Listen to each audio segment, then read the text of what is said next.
Humans. Today I wanted to talk about this guy right here.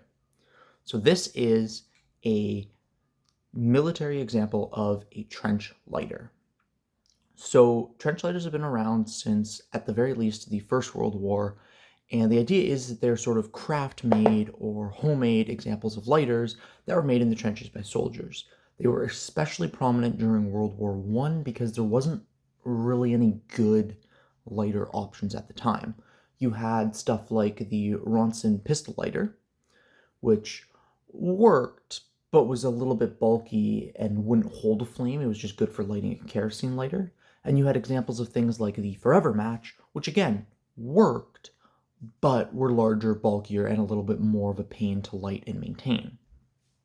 So out of these two inventions, you had people taking mashed parts out of those, pieces of scrap, brass casings, or even brass rounds in some examples, and turning them into functioning lighters that they could use to light their cigarettes, because the army loves giving its soldiers cigarettes and meth.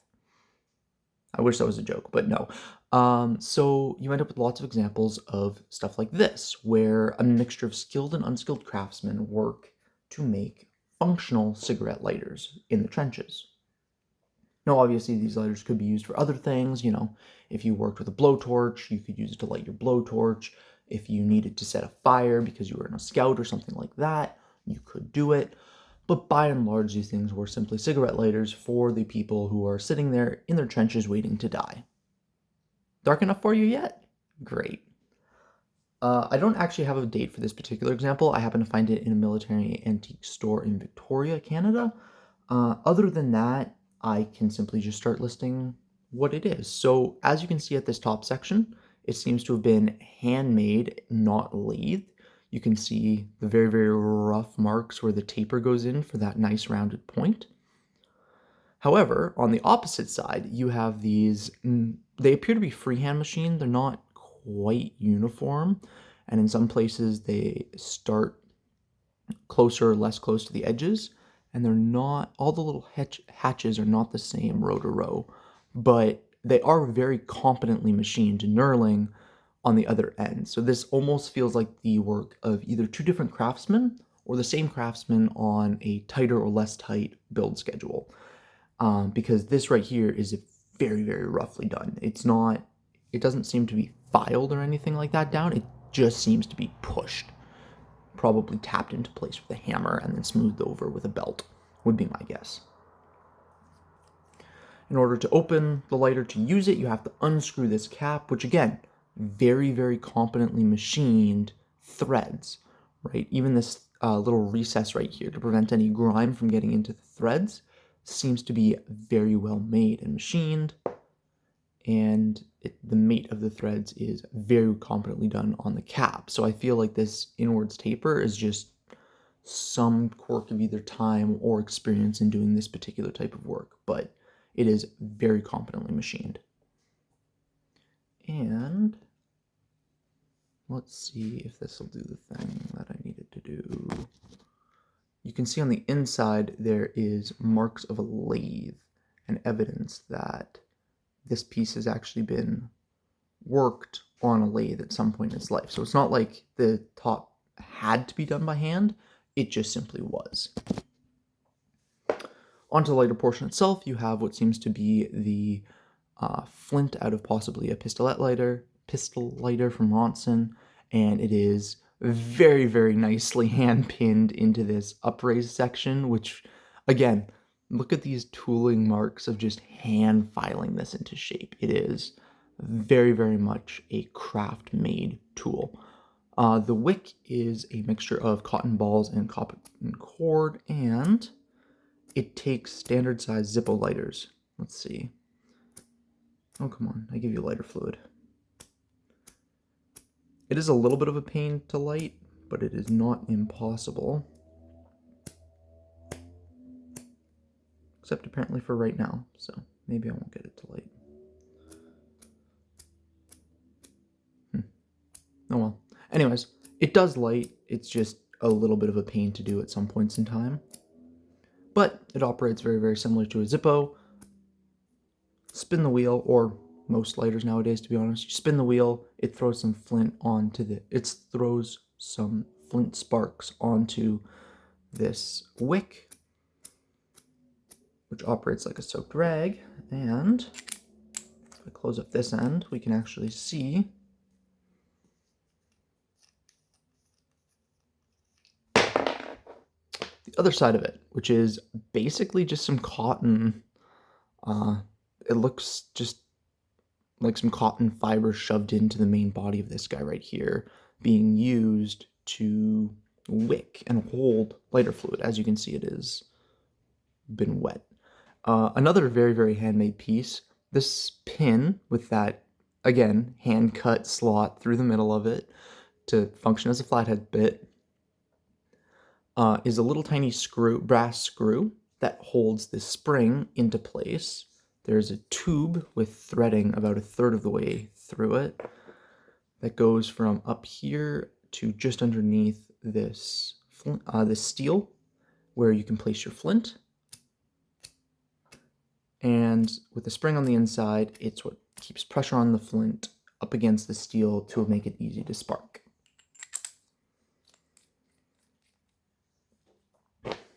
Again, the machining on the actual screw itself is pretty rough and hand done. There doesn't seem to be any machining like tools used, but whatever tap they use, whether it be a lathe tap or a hand tap, they did a very good job on the threads on both sides of this. This piece right here is actually exquisitely well done, this end cap, between this really, really nice, again, I'm fairly certain this is hand done knurling, smooth over butt, and then on the inside, the whole thing has been lathed out. You can see the lathe marks and where they didn't bother to smooth out that little nub that gets caused there.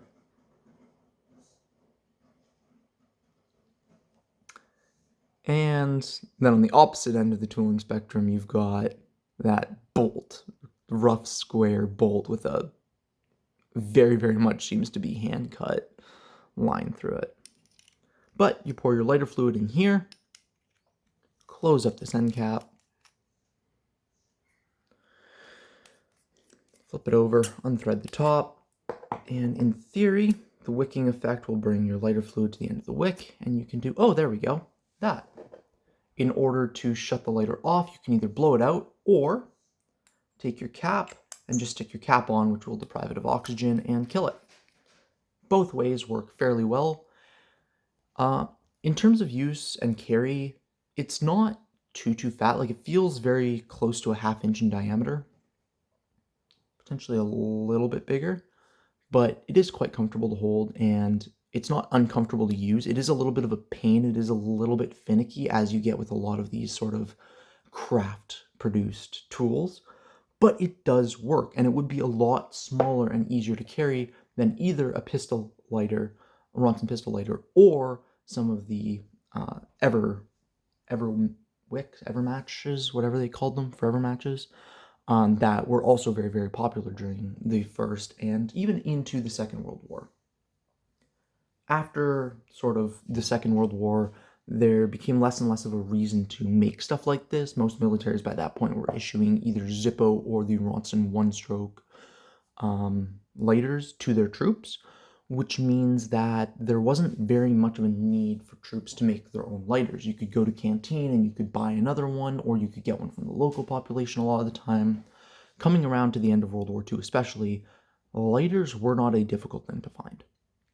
So this point in history where you are reusing old materials, melting down brass casings, or taking apart dud bullets, or whatever you happen to be doing in order to make your, or have your lighter made, fell by the wayside and no longer was a necessary part of military life. But for a brief time period between the invention of the little flint rods that they use in these guys and these steel roller wheels, up until the Zippo became widely military adopted and widely used across the world, you had examples like this right here.